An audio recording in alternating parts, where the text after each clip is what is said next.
আসসালামু আলাইকুম এভরিওয়ান, আবারও আপনাদের মাঝে ভিডিও নিয়ে চলে আসলাম। আজ শুক্রবার মানে অনেক রান্না। আর শীতকালের মধ্যে অনেকগুলো রান্না করতে হয়, অনেকগুলো রান্না খেতেও ভালো লাগে, রান্না করতেও ভালো লাগে। যাই হোক, আমি এখন রান্নার চলে যাচ্ছি।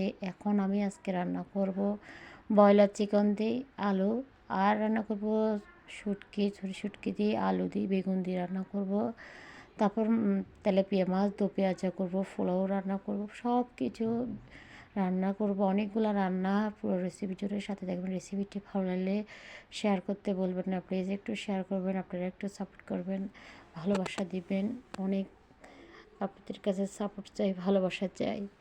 এরপর আমি এখানে বসাই দিচ্ছি প্রথমে ব্রয়লার চিকেন বসানোর জন্য একটা মিডিয়াম সাইজ একটা কড়া নিয়ে নিলাম। কড়াইতে দিয়ে দিলাম পরিমাণ মতো তেল দেওয়ার পরে দিয়ে দিলাম আদা রসুন গরম মশলা দেওয়ার পরে আদা রসুনের পেস্ট দিয়ে দিলাম। আদা রসুন পেস্টটা দেওয়ার পরে একটু নেড়ে ছেড়ে দিলাম। তারপর একটু হলুদের গুঁড়া, লাল মরিচের গুঁড়া, ধনিয়া জিরে গুঁড়া, স্বাদ মতো লবণ, সব মশলা একসাথে দিয়ে একটু পানি দিয়ে খুব ভালো করে মশলাটা কষা নিচ্ছি। আর অবশ্যই মশলাটা খুব ভালো করে কষা নিতে হবে। এর ভিতরে আমি আবার টমেটো দিয়ে দিলাম একসাথে। আর আজকে যেহেতু অনেক রান্না থাকবে, অনেকগুলো তাড়াহুড়োর ভিতরে কোন রান্নাটা কেমন হচ্ছে অবশ্যই কমেন্টের মধ্যে জানাবেন। আপনাদের কাছে একটা রিকোয়েস্ট, কোন রান্নাটা কেমন লাগছে আপনাদের কাছে অবশ্যই কমেন্টের মধ্যে জানাবেন। এরপর দেখতে দেখতে মশলাটা খুব ভালো করে সমানিয়ে কষা নিলাম। এখন উপর দিয়ে মাছ আগে থেকে ব্রয়লার চিকেনটা ভেজে রান্না করতেছি, তো আগে থেকে ব্রয়লার চিকেনটা যেহেতু ভেজে আসছিলো, তো আমি যেন খুব ভালো করে মশলাটা কষা নিলাম। এরপর আলু এবং ব্রয়লার চিকেনটা একসাথে দিয়ে দিলাম, দিয়ে ভালো করে নেড়ে চেড়ে দিয়ে আমি এখন ঢাকনা দিয়ে কিছুক্ষণ কষা নিব। কিছুক্ষণ কষা নিয়ে এরপরে পরিমাণ মতো পানি দিয়ে দিলাম। পানি দিয়ে রান্নাটা সেরে নিলাম। একটু ধনিয়া পাতা দিয়ে নামায় ফেললাম।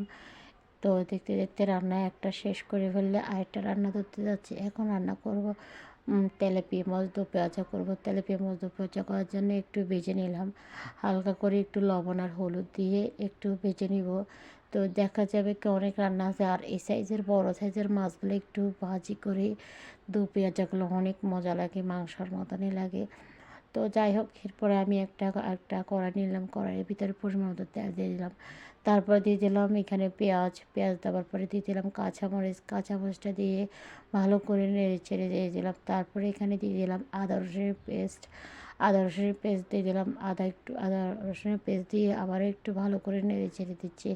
নেড়ে চেড়ে দিয়ে যতক্ষণ কাঁচা গন্ধ চলে যাবে ততক্ষণ অপেক্ষা করে নিলাম। এরপরে আমি আবারও দিয়ে দিচ্ছি হলুদের গুঁড়া, লাল মরিচের গুঁড়া, স্বাদ মতো লবণ, ধনিয়া জিরের গুঁড়া, সব মশলা একসাথে দিয়ে একটু তেলের উপরে নেড়ে নিলাম। নেড়ে নিয়ে আবার একটু পানি দিয়ে মশলাটা অনেকক্ষণ সময় নিয়ে কষা নিব। অবশ্যই যে কোনো রান্নার ভিতরে ভালো করে সময় নিয়ে কষা নিতে হবে। তো একটু পানি দিলাম, এখন অনেকক্ষণ সময় নিয়ে আমি কষাই নিব।